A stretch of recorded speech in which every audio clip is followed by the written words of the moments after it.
কিরে চিন্টু, তুমি এখনো বসে বসে গেম খেলছো? যাও, তোমার স্যার এসেছে, পড়তে যাও।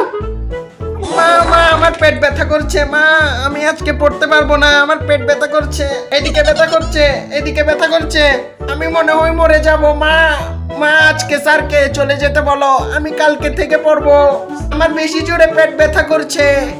ও আচ্ছা, ঠিক আছে, বুঝছি। যাও, তুমি গিয়ে শুয়ে থাকো, আমি স্যারকে মানা করে দিচ্ছি। শোয়া থেকে একদম উঠবে না কিন্তু। A few minutes later.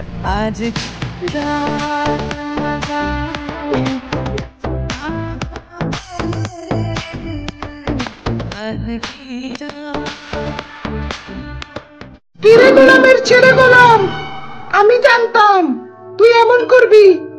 যা, তোর স্যার বসে আছে, এখনই পড়তে যা।